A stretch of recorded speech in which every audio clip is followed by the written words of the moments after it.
With the recent events happening in America, and with more attention coming towards helping the Black Lives Matter movement, I wanted to make a video on how to be a better white ally and how we can help the movement and help create change. Now, I'm white, and one of the biggest things we need to do as allies is use our voices, our privilege, and our platforms to amplify Black voices, not talk over them. So keeping that in mind, all the advice and the resources I will be sharing are things I have seen Black activists and creators talk about on social media. There's a lot of petitions going around that you can sign and share to help demand justice for Black victims, as well as encourage lawmakers to make systemic changes that will hopefully help prevent more deaths.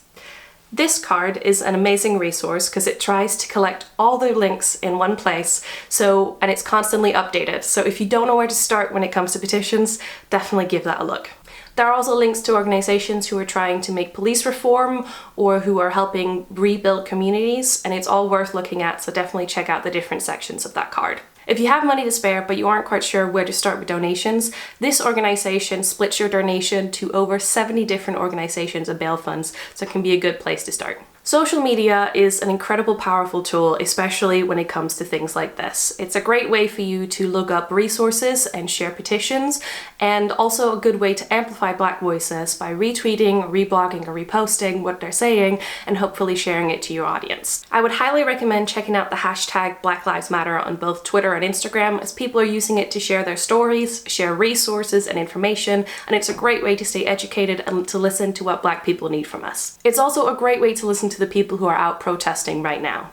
Unfortunately, not everything that happens at the protests gets reported in the news, and sometimes those news organizations have agendas of their own, so it's important not to rely on them as your sole source of information. Many protesters are filming or live streaming the protests or taking photos of what's happening and sharing it online so they can accurately show their experiences and help keep the police accountable to what's going on. The hashtag #BlueFall on Twitter is being used to share videos and pictures of police inciting violence or otherwise abusing their power, and people are attacking their respective police stations in these tweets to make sure that they're aware. It's a great resource to check out to see what's actually going on right now, but at the same time, I would also urge you to look at it with caution because some of the photos and videos in there are quite upsetting. That being said, it is of course important to be critical of what you see online, so it's a good idea to read the replies to things or to do a reverse Google image search to see if it's been shared or debunked somewhere else.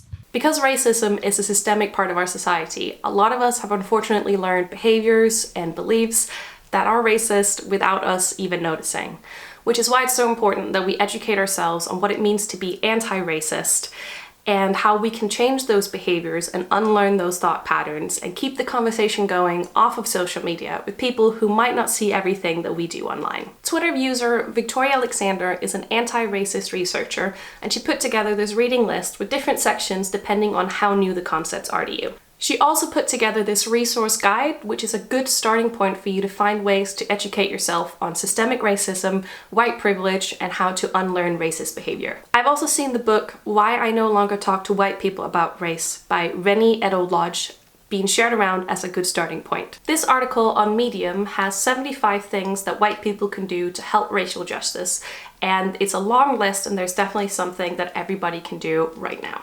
If reading isn't your thing, Gay Times shared 9 documentaries that white people should watch right now on their Instagram for you to check out. I believe most of them are on big streaming platforms such as Netflix or Prime. And Emmanuel Acho is making a YouTube series of uncomfortable conversations with a Black man as a way to try and help white people understand and to try and change their ways. There's also the Guide to Allyship, which is an open source guide that goes through the basics of what it means to be an ally and how you can become a more effective one. And finally, the first card I mentioned has an Educate Yourself section under the section More Resources with more things for you to check out. We also have an article on student life with a blog post with more resources if you would like a written rundown as well. These things are of course just the beginning.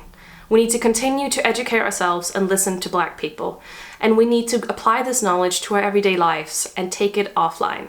We need to call out microaggressions and racisms when we see it, and we need to have those uncomfortable conversations with our friends and families. We need to remember it when we go to vote, and we need to hold our politicians accountable. Black Lives Matter is not a trend for us to participate on in Instagram, but it's an ongoing fight for justice and change, and I hope you find these resources a helpful way for you to start joining the fight.